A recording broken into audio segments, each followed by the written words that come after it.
Welcome to the AGvisorPOD. Hi everyone, this is Rob Saik, CEO of AGvisorPRO, and you're listening to the AGvisorPOD.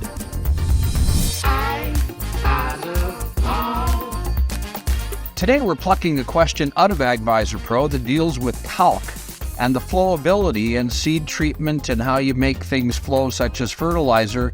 And to discuss this, we have Justin Miller from Bismarck, North Dakota. Justin has been in the industry for over 25 years, receiving his Bachelor of Science from North Dakota State. He's worked in the ag industry on the biological and the technology integration side, both from a sales and a technical level. And we had a great discussion around this specific technical issue. Welcome to AGvisorPOD. Thanks for being part of this. You've been in the agronomic and biological area for since 1997, the year I started AgriTrend. So yeah, you're getting pretty old there too. So. I hope it's wiser. Question came on AGvisorPRO about talc, and it caught our attention. Your response caught our attention, and my brow furrowed a little bit because I was trying to figure out where talc is used in agriculture and the question was really around talc replacement. So you responded. Can you talk a little bit, Justin, about what talc is and the uses of talc in agriculture and pluses and minuses, and maybe a little bit about replacement? I'll interject here, but let's give a little bit of background to the question first of all. Why did it kind of attract your attention? Yeah, for sure. So I see, especially in the U.S. here, with a lawsuit going on around talc, and some obviously some claims around cancer causing agents. This is I believe Johnson & Johnson lawsuit that happened. That's the one. So this is a class action lawsuit on talc. Okay, this goes back to the baby powder thing. That's correct. This goes back to the baby powder thing.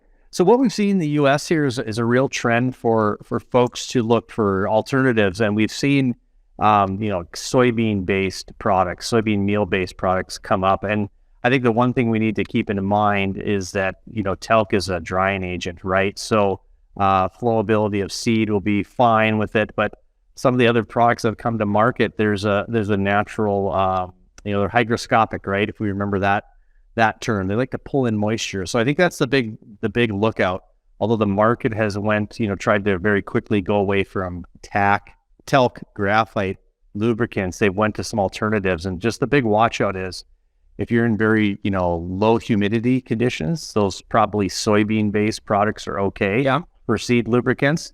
But anytime that we're early season planting and we're getting, maybe we get up to sorry for my Fahrenheit here, but maybe we're getting up to 55 degrees during the day and down to 25 degrees to freezing at night, right?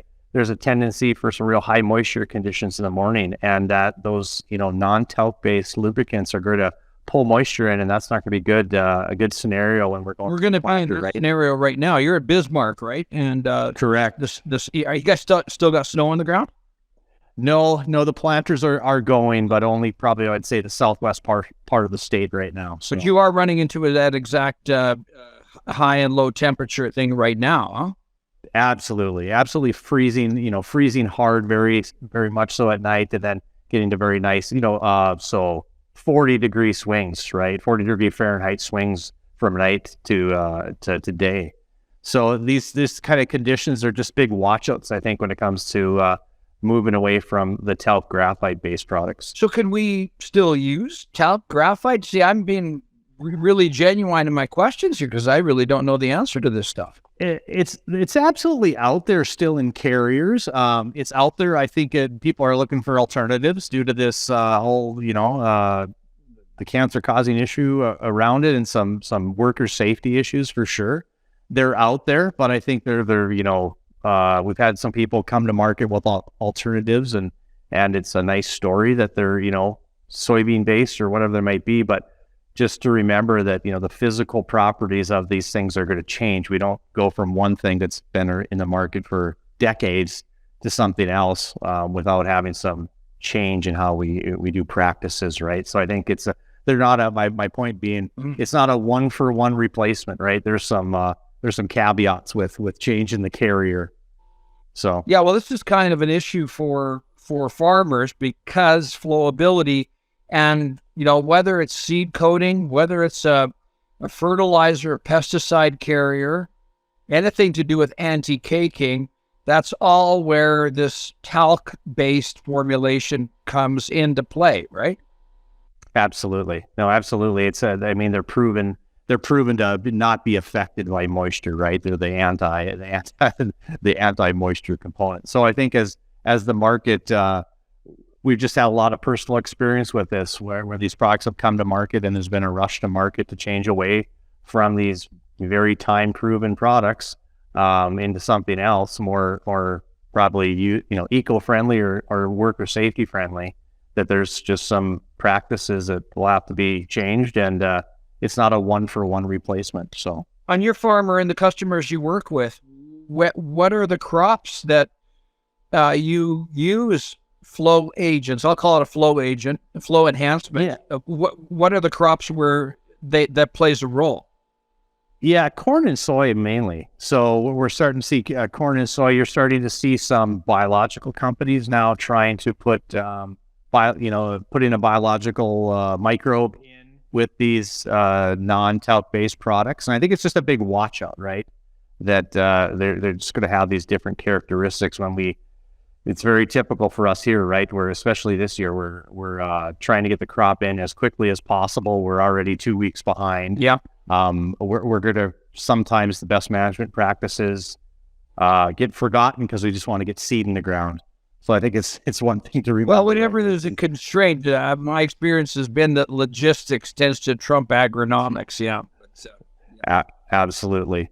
So I think it's just something to keep front burner. Soybean and the flowing agents largely are because of the singulation you're trying to achieve and the accuracy of the plant, right?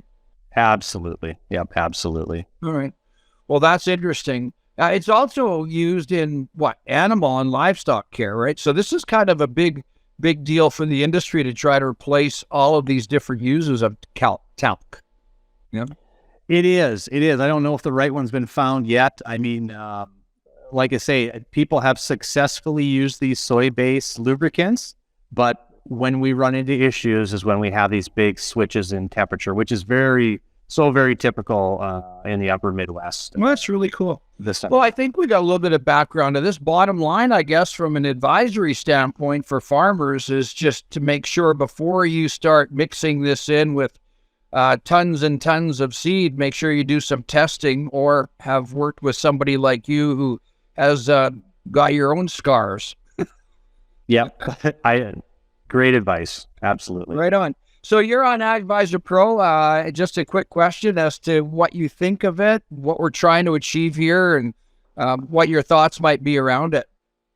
Yeah, I love it. I mean, it's a community, right? And the questions roll through every day, and I scan through each one that comes across, and I just I've got my niche background where I've got a great depth of knowledge, and if a question doesn't hit me in my depth of knowledge, I don't answer it, right? So I get to sit here as someone with 26 years of experience in ag and a lifetime, really. And I get to pick and choose which ones I get to answer, and I don't choose ones I'm only partially knowledgeable on. So I think cool. So you're not only are you contributing and answering, but you're also getting feedback on things and meeting people that you otherwise would not have met. Absolutely. No, it's a great connecting point. I love the tool. So I'm really glad you guys created it. So I think it's just another. This is all about learning together, right? And none of us should have a failure if there's knowledge that we can share across this big network we call North American. Well, if we saved the farmer from one problem today, it was worthwhile. So thanks for being on the AGvisorPOD short series. So thanks, and have a really great spring, Justin, and be safe out there, okay? Safety number one. Yeah, appreciate it, Rob. Well, that was a pretty cool discussion around flowability. I want to thank Justin Miller. He's available on AGvisorPRO. Download our app, and you can connect with over 750 experts on our ecosystem. AGvisor Pro is available on iOS and Android. Until next time, AGvisorPOD over and out.